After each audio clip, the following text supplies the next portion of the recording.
Okay, my outstanding friends, this is going to be tough for some of you. Everybody loves Nikola Tesla. Yes, they do. No question about it, I do too. He was a fabulous inventor, great mind, but he was not correct about the electron. Now, I got some people hitting me this morning saying, yeah, you got to see this video. It appears that you must be brainwashed. And I said, what are you talking about? And apparently, actually a friend of mine did a video about Nikola Tesla being against the electron as is portrayed in the manuals, the scientific manuals. And I am too. However, it does not mean that the electron is not a particle. This claim by my friend was that the electron is not a particle. Anybody that thinks is brainwashed because they just believe what they've been told. No, I don't believe anything I've ever been told. I do the physical, factual evidence. I don't believe Tesla. And I got to tell you the truth, he wasn't right. Light is particles, and those particles are made out of electrons. However, electrons are not just minus little tiny particles. They are dipoles. They're actually called Diracs, Dirac neutrinos, and they have a black and a white side, and they can actually separate. And the black will congeal into a ball, and that's what black holes are. And they want the white to come to them, and the white surrounds them. I'm going to show you my evidence. Now, he didn't have access to lasers and so forth. And I have access to everything he has, plus I'm sure other things that he didn't have access, obviously. You know, semiconductors and CMOS and, you know, diodes and all the new things that have been developed. And I was in that realm. That's what I did. I was in the semiconductor industry. And I understand this stuff very, very well. And there is particles, and they are called electrons, and I'll show them to you right now, and then we'll start from there. And I can show you these particles. They knock down houses, and they burn things, and they're particles. They also have a wave, but the wave is just a function of the particle's magnetic field. Let me explain exactly. And I'm going to go one by one. There's 5 statements Tesla made about the electron and why it's not as portrayed. Okay, remember this. He experimented with these particles religiously and had a better understanding on a subject than most others. Thomson, who has been given credit to discover of the electron. Well, Tesla was working with him for years and years. Now, however, he said Tesla didn't believe in the existence of the electron as pictured by today's pop science. And I also know this is absolutely wrong. Science is totally wrong about the electron. I'll show you why. But through practical reasoning and experimentation, he believed that if it could exist at all, it does so only in a perfect vacuum. That's not true. Electrons are what everything is made of. They are literally what everything is made of. So I'm sorry, Nikola, we're not going to agree on this one. And then he goes on to say that it would have to be a hollow sphere or a bubble. He says a bubble can exist in such a medium as a gas or liquid because its internal pressure is not altered by deformation. Well, he's saying if you throw something against a wall, it's going to pop the bubble. But if, as supposed, the internal pressure of an electron is due to the repulsion of electric masses, the slightest conceivable deformation, like hitting a wall, must result in the destruction of the bubble. No, that's just not true. Now listen to this. This is where I say we should be able to get some free energy. He understood how strongly held the electron is. It says, just to mention another improbability, the force tending to tear an electron apart is in pounds per square inch, represented by the staggering figure 256,899, followed by 21 zeros. That's how much energy it is required to tear apart the electron. That's what he says. It's greater than the tension the tungsten wire can withstand, and yet it does not burst. This is all an assumption he's making. Not even when it is hurled against an obstacle with a speed hundreds of thousands of times greater than that of a bullet. He said it doesn't burst. Well, it does burst, Nikola. It breaks in half. It was a dirac, and it breaks into its black and white component. Let's look at that now, and then we'll go forward. Now remember this statement, how much energy it takes to rip these electrons apart. First of all, this is literally an electron. It has a dark side and a white side. Nobody ever knew about the dark side. And that is dark matter, it's gravity, it's all the things that have been missing. Now, so this is what we're talking about when we're talking about those little bar magnets. Now, how do they line up together in a photon? Here's how they line up together right there. That's the bar magnet, and there's the other side. They're both axial bar magnets. Up and there they are right there. Now, the black part, as I showed you, is the dark core. These can glow and so forth, but the other one cannot. The white glows and burns and has almost no mass whatsoever, and that has all the mass. So here's what happens when light travels through. The mass particle pushes the glowy particle, which presents the field in front of it. So the particle is a pair, but only this presents the field. Let me show you this actually occurring. And we can actually split these apart. Normally they're attached together. That's a photon. Remember this, and then I'll show you the rest. That's a photon. And this is what it looks like in its energetic values. And you can see right there, you see those little glowy spots? I don't know if you can or not. You see them right there? That bottom one is the one that's concussing. The top one's not concussing, it's losing energy. And then this will glow to a point where it can't take it anymore, and it'll flip to the back, and that one will come to the front. And then that one will glow, and it'll just keep spinning that way. That's why light spins.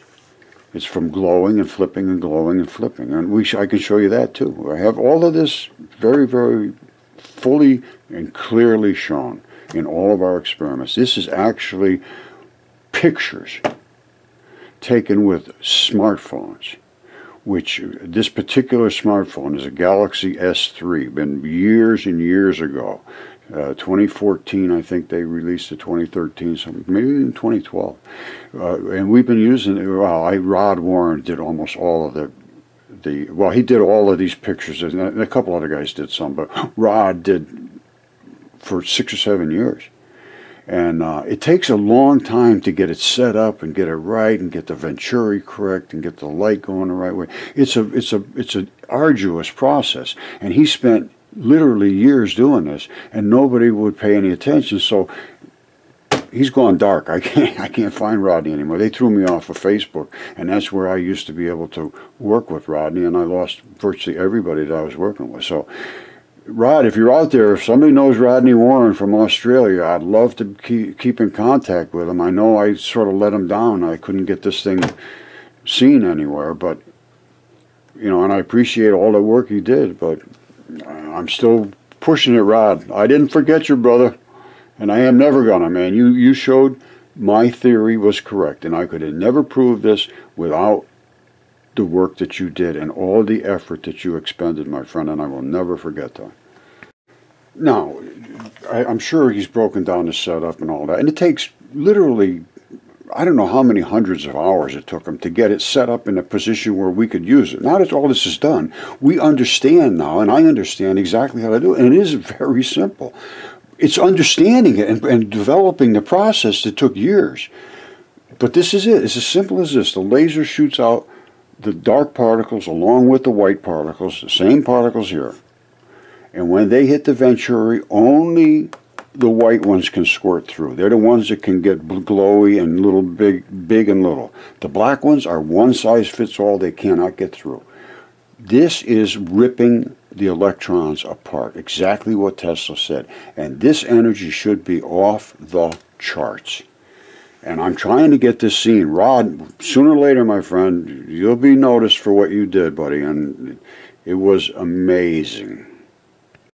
Okay, this is Fermilab, and these are the two particles that they have seen. These are the smallest particles anybody has ever seen. Nobody's ever seen anything smaller, and they are what you would call elementary particles. So there's nothing smaller. However, they're normally attached together. It's called a Dirac neutrino. And Fermilab also talks about this.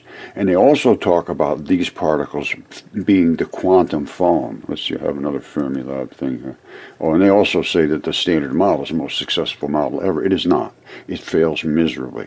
The particle is at the heart of everything is a dipole. And that's what they're made of. This is what a proton is made of. It's not one big ball like this. It's one ball like this. At a certain number, they become stable. And I believe it's 1823 Dirac neutrinos make one proton. And then they get bigger and bigger. Is in these periodic zones of stability. That's all this is. And these are not actual particles. Every one of these has a whole bunch of isotopes on one side or the other. And all that means is that it's missing a few of these, or it has too many. That's what an isotope is. And then it will eventually go down to stability. Stability is the zone right in the middle where it says, I don't want any to leave, and I don't want any more to come. I'm stable. That's what stability is. If you have too many, they'll say, come on, get out of here, get out of here, get out of here. And all of a sudden, they'll go. Or it'll say, boy, I'm telling you, I am lonely. I need another electron. They'll pop in there. That's what happens in the nuclear realm. It is not just big balls like this. No, not at all. They are these. And when they smash these together, because they are these, they see all kinds of particles come out in the atom smashers. And we are using coherent light. We are only using these. We're down in that realm. So we're only seeing the particles that exist of light. And they are particles, they make magnetic fields, and they actually can divide. So I'm sorry, Nikola. We got an issue here, buddy. All right, we're going to just take a look at the particles that are the electrons. And then I'm going to explain to you how they're arranged in protons and so forth. We're going to see them all by themselves, the electrons. But the electrons literally make up everything because they're dipoles. They have a black side and a part that's energetic. The dark side just is attractive. The other side is energetic. And when they get together in mass, the attractive side goes to the center. It's called a black hole. They're everywhere. Okay, I am sorry, Nikola was wrong. This is an electron. An electron, I'm sorry. Its negative charge was always considered, that's it, it's just negative. No, it is both negative and positive. It's what's considered a Dirac neutrino. That will burn and stick, and it causes lightning and static and electricity. It's all it wants to do is find dark matter to attach to. That's its whole mission in life as an electron, is to find dark matter. Just like lightning goes bzzz, right to ground. Static, bzzz, right to ground. Electricity, bzzz, right to ground. If you grab a wire that has electricity in it, and it's not grounded, it'll go through you to get to the ground, and it will burn you up and electrocute you. That's exactly how powerful electricity is. Now, when you put two together, back to back, you get a photon. Let's get into it deep. And spherical magnets, like the ones, if you can see those there, they can only be axial magnetized. There's different types of magnetism. There's actually I think about 5 different types. I can't remember now. I studied it a while back. But anyway, this is what we're dealing with when we're dealing with electrons and photons and the particles that Nikola Tesla said did not exist. Alright, they're talking about the smallest particles that exist. And I showed you the electron neutrino, which is the glowy little red one, and the muon, which was the black one, are the only two things that exist in the universe that I can come up with. Everything is made of those two particles, and those two together actually make the electron. This is the electron neutrino portion, and this is the muon neutrino portion. Together they are what's called a Dirac neutrino, and this is the part that burns, and this is the part that has mass. Now, here's what their statement it says. It says the leptons are pictured as particles, and basically they are, at least the muon is. Now the tau is 3,477 times as massive as the electron. And that is possible because the electron neutrino portion, I can't see any mass to it other than it just has a lot of burn. And that's what Fermilab says. I agree with what they say. None of these particles show internal structure. Well, yes and no. Muon is actually a particle. That I can show, and I can basically prove that is a particle. The electron, it's a field structure. I don't know how to explain it other than that. Tau, I believe, is a couple of muons and only one electron. Normally you have a couple of electrons with a couple of muons. That's a photon. Or you have one electron and one muon.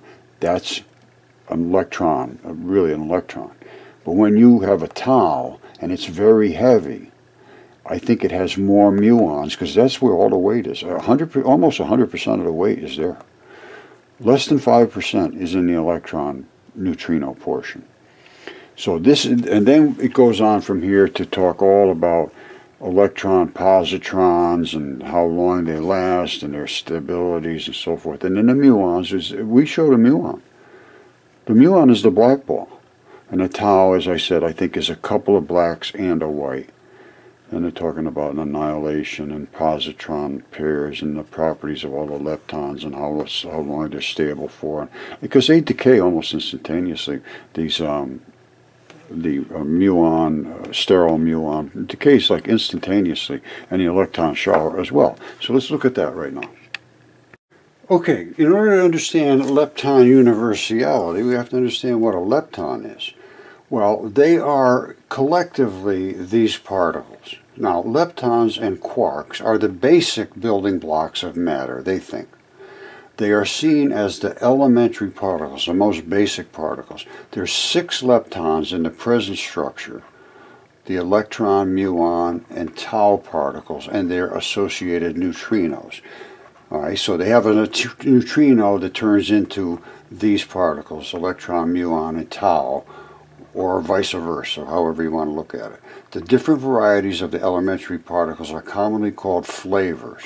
And the neutrinos here are considered to have distinctly different flavors. Here they're giving them a certain mass and a certain energy and calling them an electron, a muon, and a tau lepton. Now, these leptons are pictured as particles. And I agree with that. They're all particles, yes. The tau is 3,477 times as massive as the electron. It might be possible. But none of these particles show internal structure. I can agree with that too. Size may not be a meaningful word to describe them. I agree with that too, because they can glow and they don't have to have a size to have some glowy energy. I can't explain it. This is pretty interesting. 347 times as massive as the electron. Now, I don't know.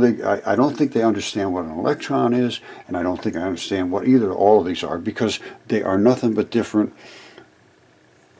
It's the same particles under different pushing and shoving energies. And this 3477 divided by 2 is pretty damn close. I got to tell you, I just burst into hysterical laughter when I'm reading this. They're trying to explain the hints for lepton flavor universality evaluation. Well, they're proposing some new generations of leptoquarks. I'm going to cut down to where it just gets hysterical. Oh my God, I can't believe this. They're extending the standard model particles content by an electroquark, a muoquark, and a tauoquark. We show that after taking into account other constraints, such as those originating from electroweak precision observables and delta F equals 2 processes, it is possible to provide a combined explanation for all these hints of lepton flavor universality violation. It just doesn't work. Moreover, we find that, listen to this, we find that the presence of the tau quark can generate a dimensional 6, whatever this thing is, octo upper 9 operator via off-shell photon penguin diagrams, which together with the muo quark contribution further improves the global fit to B equals whatever these little gooey things are. Oh my God. They've explained it. That really explains it. Okay, this is, I think, either part 3 or 4 of the particle physics explanation of leptons, neutrinos, subatomic particles.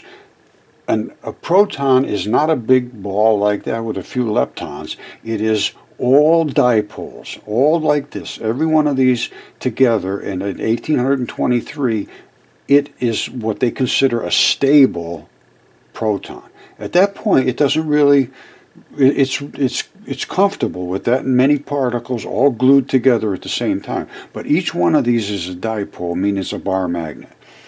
So they are not just one big ball that they smash together and they see all bits and pieces. They're two big balls like this, and when they smash them, they see all these little pieces. Sometimes they see a chunk like this. There's 4 or 5 of them together. Sometimes they see one. Sometimes they actually see the bar magnet split in half, and the white goes one way and the black goes the other way. That's called electron and muon neutrinos, and they create showers. Now, she's going to be talking about this physical anomaly vanishes. Well, no, it didn't vanish. They just figured a way of saying, oh, when you read the verbiage that they put behind these explanations, and nobody in their right mind is ever going to look at it. So watch this. This is Sabine Hassenfelder. This is her channel. Here she's saying here. The B-meson anomaly has disappeared in recent data from the Large Hadron Collider, LHC for short. It was the particle physics anomaly which attracted the most attention in the past years, based on a slight violation of a symmetry known as lepton universality. In a recent analysis of data from the LHCb experiment, the anomaly is gone and the results are compatible with the standard model. All right, let me just mention, I looked up this article. There's nobody ever in history could possibly look at this and read it and understand even anything about it. So they came up with so much verbiage that by the time you're done, oh yeah, this must be right. This anomaly had been widely reported as a possible sign of physics beyond the standard model, often by portraying it as a hint for a new force of nature. But LHCb didn't find the anomaly doesn't mean it's gone for good, because LHCb is only one of several experiments that claim to see it. So the patient isn't dead, but on life support, and the machines are beeping loudly. There are 2 other anomalies in particle physics which have recently attracted attention. One is the μg-2 measurement that slightly deviates from the theoretical prediction. It was first found in Brookhaven 20 years ago, and then confirmed at Fermilab 2 years ago. This one has never been a particularly convincing anomaly because physicists have long suspected that the reason for the discrepancy between prediction and observation isn't the theory, but rather that it's extremely hard to calculate the predicted value from the theory. The third anomaly that you may have seen in the headlines last year is a measurement of the mass of the W boson. I talked about this in more detail in an earlier video. In this case, the anomaly doesn't come from a new measurement, but from a new analysis of old data. This is the key. I know nowhere in the world would anybody look at this and come up with a conclusion. That's why they keep changing. New analysis supposedly has a very small uncertainty, which brings it in tension with other sets of data. I suspect that later this year other groups will have a few things to criticize on that data analysis. I got a few things to criticize right now, Sabine, and I would love to discuss it with you because I have actual evidence. So I see no reason whatsoever for you not to discuss it with me. I'll be very kind and pleasant, and you know, we could have a nice time talking about it. This is new physics. This is not something. It's just not understood. Everything is a dipole, as I will show you. Sabine, I'd love to talk to you. Okay, Sabine talked about lepton flavor university violations.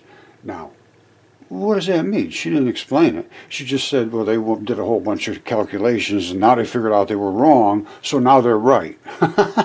This is what I always get. Oh, well, now they figured out they were wrong, so now they're right. But then later they figured out they were right the first time, so now they're wrong. But they're really kind of right because it could be anything. And basically, that's how it works. Now, let's figure out. They're trying to stay with the standard model, the most extensively tested, confirmed since its inception in the 70s. It's not correct at all. I'll show you it's not correct. All right, they say it's the most excellent theory of history, but listen to this, what it says.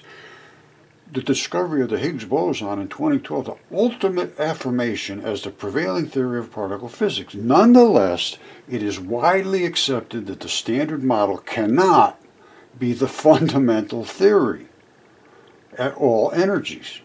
It's not the fundamental theory at all because it's one gigantic positive core and little tiny negatives. It doesn't work that way. They're all dipoles. So they admit it can't work for all energies. For instance, listen to this. It cannot account for the mass of neutrinos. They say, oh, look at all these neutrinos. We have no idea how they got their masses. It can't account for the dominance of matter over antimatter in our universe, which could be right or could be wrong. It can't exist for nothing to do with dark matter. They can't figure that out. They can't figure out gravity. It's motivated by these shortcomings. A huge number of extensions of the standard model have been proposed over the years. Well, I have an extension to change it from a big positive to little negatives to one set of particles, and everyone's the same. And when you smash it to bits, if you get down to the tiniest particle, you'll be there, which will be a positive and a negative. It's called a Dirac neutrino. If you break that in half, you split it down to the muon and electron shower. That's what it's all about. So motivated by these huge number of shortcomings, there's all kinds of people propose all kinds of things, but nobody's ever come up with anything solid or even been able to display it. I've done both of those things. So the Large Hadron Collider searches have yet to produce direct hints for the proposed particles. I show you the particles. Indirect searches for physics beyond the standard model have become an increasingly important avenue. Well, let's take a look at it. I showed it so many times, it's starting to get really tiring to have nobody ever even ask me a question, and I've submitted this to all these top people that are making all these claims about the standard model being the most successful model in history. No, it's not. It doesn't account for anything, really. It can't even account for gravity. Okay, my friends, this should be fun. You can always tell you to be careful of a guy that shakes back and forth like that. No, I'm just kidding you. But they say the standard model survives stringent test at Lepton University at the Atlas. So they're saying, oh, there's no problem with Lepton University. Well, let's see what they have to say. It's short. It's only 4 minutes and 11 seconds long. So let's check this out and see if it did survive and see if I can explain why I think it didn't survive, because it can't survive because it doesn't work. All right, this is CERN, and they're going to show their experiment that saved universality of leptons. So let's see what they have to say. And again, this is CERN. So we're going to just play it. And I'm going to let him talk all through the whole thing and not even cut in, which is very unusual for me.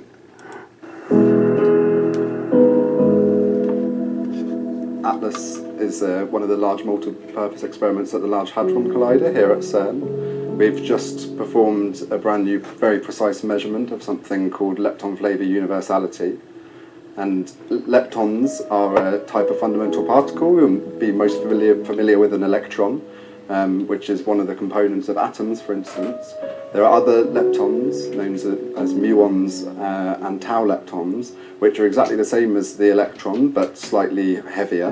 And the universality of lepton couplings is the expectation that these leptons are all equally likely to be produced by a W boson, which is the particle responsible for the weak force. So this is a fundamental assumption of the Standard Model. There's nothing to say that it should be true or should not be true, and therefore we want to test this fundamental assumption as precisely as possible. So what we did the measurement of is the ratio of the W decaying to muons and to tau leptons, and this is predicted to happen at the same rate in the Standard Model, and we want to test as precisely as possible if this happens with exactly the same probability.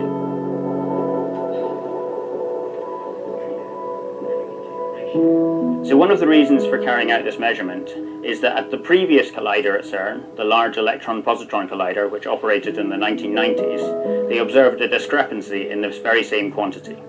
They looked at WW events and they measured the rates of decays to taus and to muons, and they found a discrepancy to the Standard Model which the likelihood of happening just by chance was at about the 1 in 100 level, and therefore this made this a very important thing that we wanted to check whether what they were seeing was a fluctuation or whether what they were seeing was new physics. So the LHC, the Large Hadron Collider that's currently based at CERN, is a hadron collider, and therefore the events are a lot more messy than at the previous collider, and therefore it's a lot harder to do these kind of precision measurements at a hadron collider. So for this particular measurement, what's extremely important to reach the high levels of precision that we needed was to obtain a very clean and unbiased sample of muons and tau leptons. And the way that we did this in this new approach that the Atlas measurement uses is to take a huge sample of top anti-top quark pair collisions.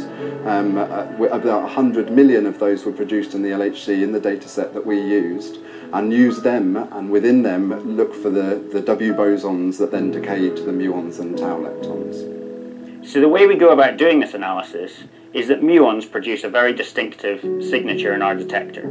They interact at various different points, and therefore you get little single dots, and you can join the dots and form a track. Tau leptons also decay to muons very often, but they do so after flying a certain distance. And therefore we can look for muons from tau leptons and muons directly from W bosons and look at the displacement from the interaction point to see if they've flown a short distance and then been produced or been produced straight away. So our measurement is of this ratio of the probabilities of a W decaying to a tau divided by the probability of the W decaying to a muon. And you see a value very close to 1 within our uncertainties, and our uncertainty is only 1.3%, which is about half the LEP value, which is a combination of all the 4 experiments. And therefore the Standard Model survives the stringent test of lepton universality. Measuring this kind of interaction at this level of precision at the Large Hadron Collider 10 years ago was not even really thought to be possible. Being able to perform measurements at this level of precision at the LHC is a really important proof of principle and really demonstrates that the LHC is not just a search machine looking for very high mass new particles, but also helps us understand the fundamental particles of nature at a precision level which in itself is sensitive to looking for new physics. Okay, my friends, it doesn't get any clearer than this. Higgs particles could be the portal between us and dark sector that could hide dark matter. Gonzalez Suarez says, certain theories predict that the dark matter interacts with normal matter by swapping Higgs bosons. If this is the case, a collision that produces Higgs could also create dark matter particles. And we did that. All right, my theory is extremely simple. They're looking for these W and Z bosons, which is nothing more than the black and the white or red or green or blue particle. Yes, that's all that exists. When you start putting these back and forth together, you make other particles. All right, this is the only ones that exist. And this one here is the glowy one, and it can be any color.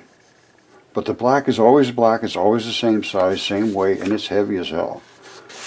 And here's how they work out. The W and the Z, that's it, that's all there is. The Higgs is when they reattach together, when they are separated and come back together. Not the Higgs producing anything. The Higgs is produced when these come back together after being separated. They rarely see them separated, and they rarely see them coming back together. That's why the Higgs was such a big deal. It's not. We got them coming out of our ears. These two particles together make the gluon. All right? The gluon is literally what we always thought was an electron.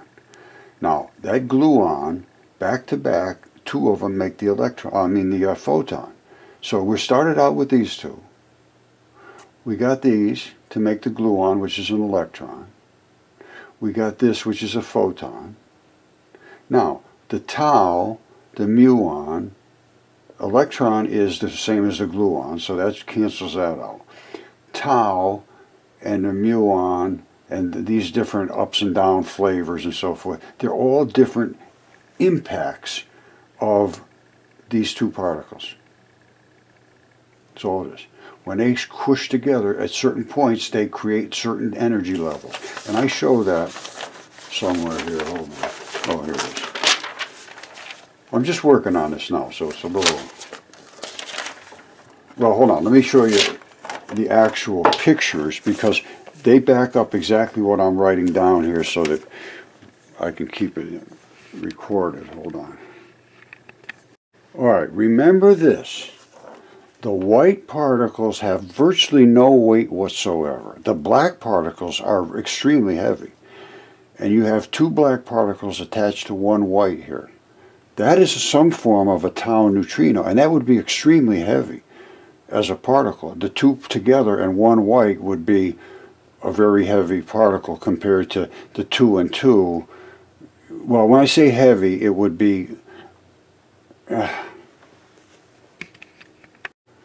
Alright, these are the neutrinos. This is light coming in, and light forms the neutrinos. Now this is probably a tau neutrino.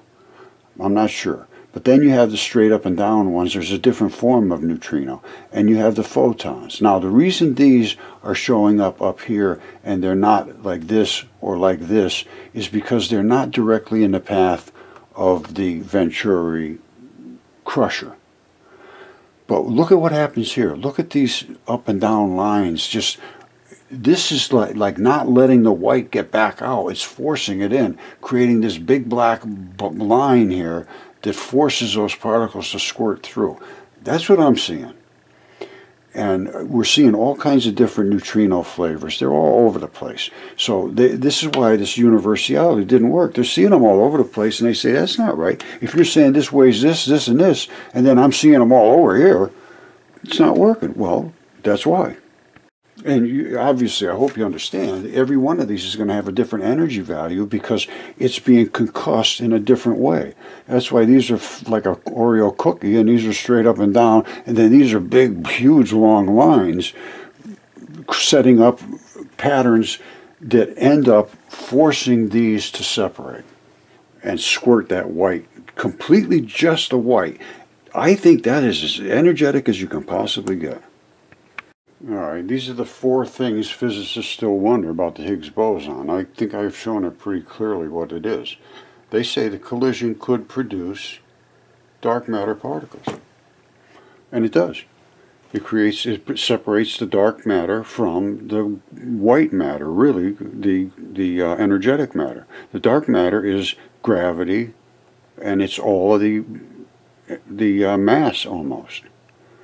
And it pushes the white particles ahead of it. So let's watch that in the house bomb, and that'll show you that the white particles are light, and they are Bernie particles, and the other part of them is also light because they are one as they are light. Alright, you see this? It says the Higgs could be just hiding in plain sight. It says they predict the dark matter interacts with normal matter by swapping the Higgs bosons. Yes, it does.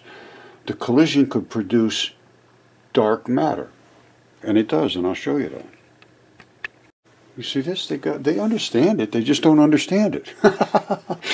Is the Higgs connected to dark matter or other unusual particles? Higgs is nothing more than particles coming together, and you can witness them coming together.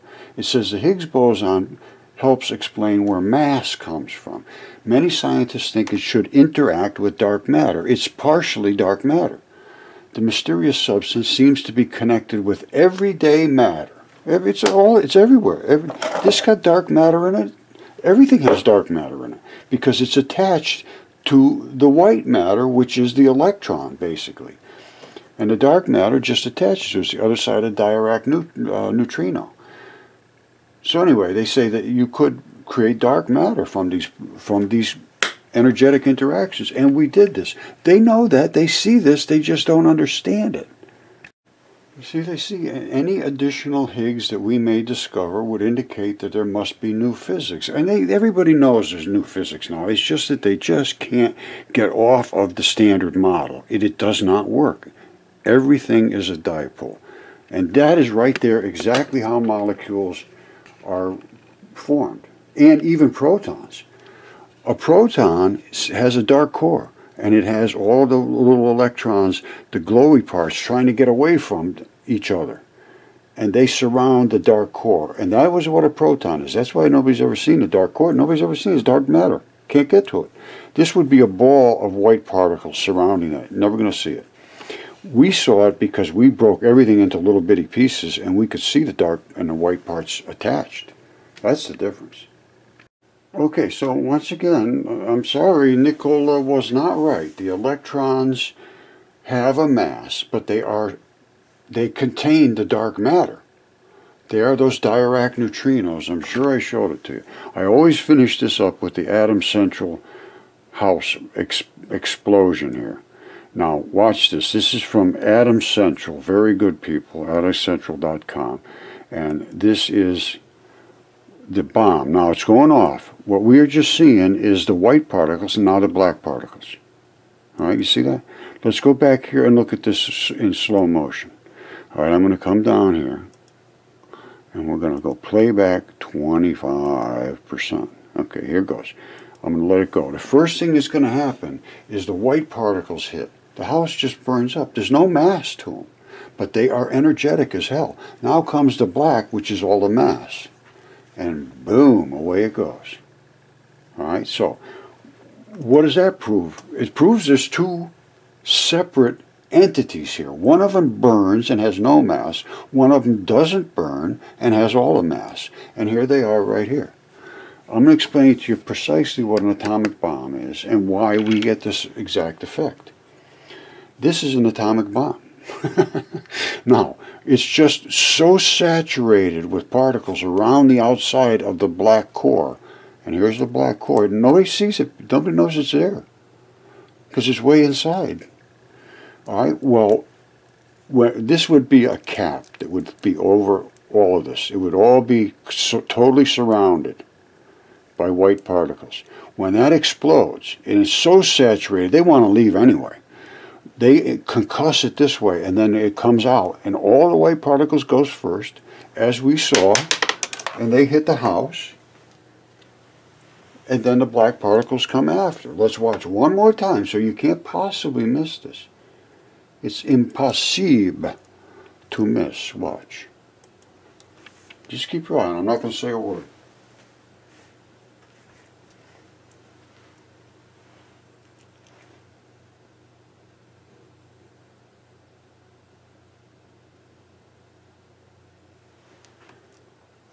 That's pretty obvious. And you see everything burn. Nothing moves. There's no mass to these white particles. There's virtually no mass at all. And that's exactly what Fermilab says. If you look up what's the point, well, hold on a second. I think I have it on my desktop here. Yes, what's the point? There's the two particles that I'm showing. The black one is in the center. These glowy ones surround it. That's all.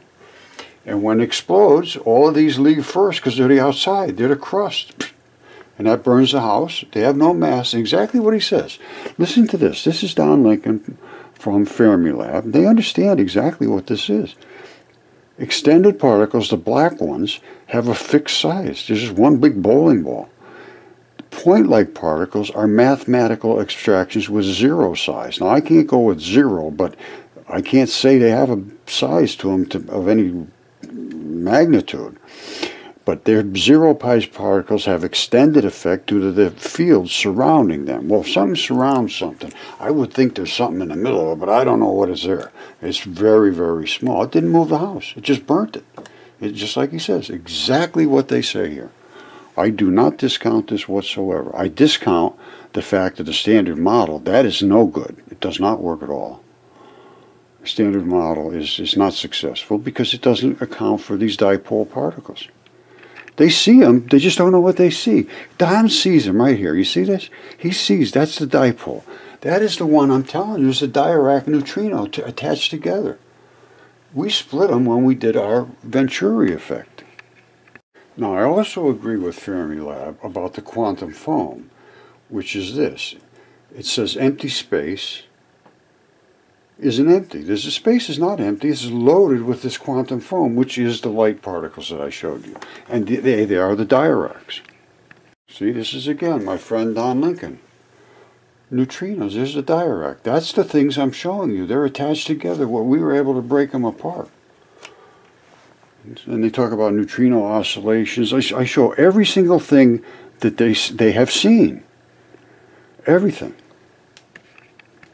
You see, this is why my model is correct. Listen to this. The neutrino is one of the most mysterious particles. This is right here in the standard model. The original idea of the neutrinos was formulated in response to a problem with the decay in which a neutron, which is one of these particles supposed to be neutral, converts into an electron and a proton. Well, all it is it's a whole batch of electrons. So it loses one electron, and then it becomes charged into a proton. When it had an even number, it was neutral. It was a neutron. That's the only reason.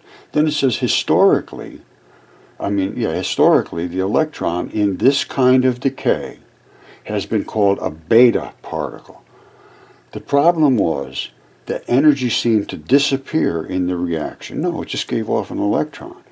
Either the principle of energy conservation had gone out the window or a non-interacting particle was emitted in the decay. Pauli proposed a second solution in what he called a desperate remedy. he originally called it the neutron. No, all it is if there's an uneven number, it wants one more to become even, or it wants to give one up to become even. If it's an even number, it doesn't want any more, and it doesn't want to give one up because it's stable. That's what neutral means. Charged means it either wants one more or to give one up. And when you see the number of isotopes, I'm amazed they just don't understand this. I need to talk to Don, but he won't talk to me. All right, don't forget, I'm saying it's nothing more than a big ball of electrons, which are all dipoles. They're the Dirac neutrinos, just like Don Lincoln showed. And in big balls, they become stable at certain periods. However, they have all different variations. Look at this. This is lithium. This is only number 3 here. There's hydrogen, helium, lithium. So we don't have a whole lot of particles in lithium compared to some of the big ones. Look at the type of, this is all lithium. All of those are different types of lithium. Same lithium, but they're only stable here and stable here. All right, at these quantities, at these masses. Everything else is unstable. They want to give off or take on extra particles. And look at all of these different ones. And all they are is a couple of extra particles or a couple missing. There's a few missing and a bunch of extras.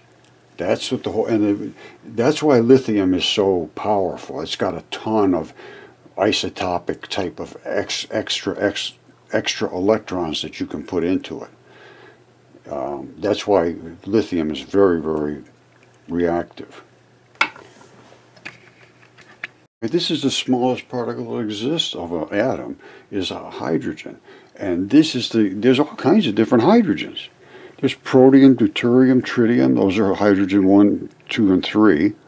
And then there's some other little bits and pieces here and there. All of these are different hydrogens. It's not just one hydrogen. And they weigh differently according to the electrons, how many extra electrons they have. That's all it is a combination of electrons in bigger and bigger and bigger masses, and the black goes into the center, just like it shows in the space experiments. The black really wants to go away from the white. The black would love to be all by itself. Look. You see that? That's in space. That's because you don't have gravity. What is gravity? They don't even know. This is what gravity is. It's dark matter. It's the other side of the dirac. And in space, it can separate and create these black holes. They see them all over the place. They just can't explain them. Well, this is the explanation. The dark part will in ions and in radiation that is incomplete. All right, where you just have some black and you just have some white. Because we know they can separate. There's no question about that. And when they're coming off the sun and all these extremely violent sources, they're being ripped to shreds. So you got blacks and whites and black whites and black whites and white black blacks and all kinds of things going. And they're just drifting through the universe. Now, sooner or later, they're going to start to collect. These, I think, will attract to themselves the black, and all the whites want to surround them. Right? They're extremely attractive to the white, and I believe they're attractive to themselves. They don't mind being on top of each other. Well, you can see. These guys want to push each other away. That's why they will always form around the outside. And then at some certain point, they become stable. All right? And at that point, when they're stable, more will want to come in and they'll say, no, you can't come in. And they say, why not? And they say, we have enough. You have to stay. And they say, well, where do you want me to stay? Stay right there. Stay right there. That's where you are. You can stay with me and go everywhere I go, but you have to stay there. Can I prove this? Absolutely. All right, this is really cool. This is Latham's Crazy Machines. And he's going to show how these magnets work exactly identical to the nucleus of an atom. He's going to construct this nucleus right here. Watch this. Don't forget, Latham's Crazy Machines. Here he goes.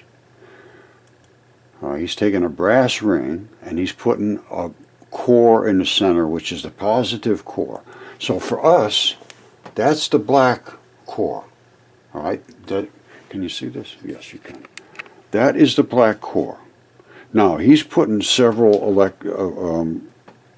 of the other style, the other polarity around it, just exactly what I'm showing you here. And then he's going to show you how quantum works. So here it is.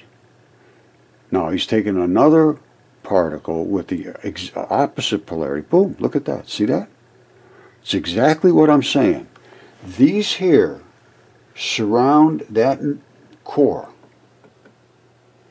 And then there'll be other ones that want to get in, and they cannot get in because these will push them away. They'll come up and they'll try to get in, just like he's showing, but they'll push them away because that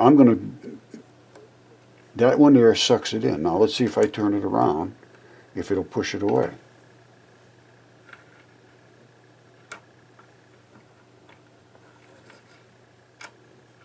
I can't get this one to push away, but they will push away when, well, actually, one magnet might, if I could roll it into the right polarity.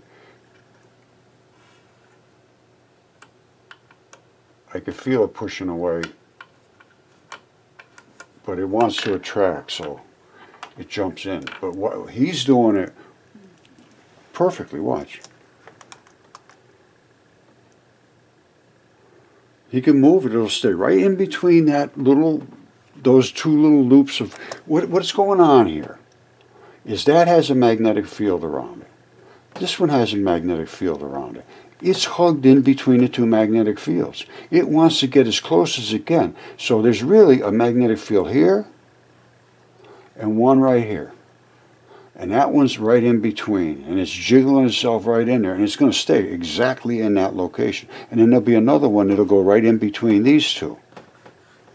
And another one over here, and another one over here. And he shows all that stuff in this video. But he's going to move it around. It stays very tightly secure. Now, here's what he's doing. He's showing it bouncing. All right? It'll stay with it, and it'll bounce. Basically, that's heat. But in addition to that, the only reason it bounces is because there's somebody trying to take its place. So you're feeding more electrons in. That's what heat is when you force electrons in, trying to push that guy out of the way. Say, oh, get away from me. You get away from me. And they slap each other a few times and it gets hot. All right, and that's what heat is right there. Now, when it flies off, it's light or it's electricity. Okay, that would be basically electricity. All right, now static. Light is when you have a couple of those electrons together and it's being spit out from an energetic source. All right, light is always from an energetic source. Okay, I guess I'm going to leave it at this. I think I've shown enough to support the things I'm saying. And I think we can get free energy right there if what they're saying about the increased value of the energy is, I don't see where we can miss. We need help, and I cannot support it. No, I can't do it. If somebody wants to contact me, it's Roger at mudfossils.com, and it's R-O-G-E-R, no D. All right? Thank you all. I love you. I hope we can get something done with this, but I'm sorry, Nikola. No attack on you, my good friend. You did a fabulous job. Things are different now. We have more capabilities to understand things now. You had no lasers. You had no way to get out of the Earth's gravity and do experiments in zero gravity, which I showed you. The actual particles just completely disassociating from each other. And that's just what happens in zero gravity when you have charged particles. And there's going to be nothing but charged particles in space. They're going to be all over the place. And every single different type of lepton, baryon, hadron, neutrino, gluon, quark, fermion, bosonic, anything you want, you're going to have them out there. And you're going to end up with them, black ones connecting to each other and white ones surrounding them. It's just happening. And there's a whole new article that just came out today about black holes. NASA had a black hole in space somewhere. Whatever it is. I got so much of this stuff. What do we got going here? I think this might be a... Oh, neutron stars. This is very simple to understand. A neutron star just means that all of the white particles that were on the outside have gotten scrubbed away, and all you have is dark matter left. And it collapses into the dark matter, and then that's all that's left. That's what a neutron star is.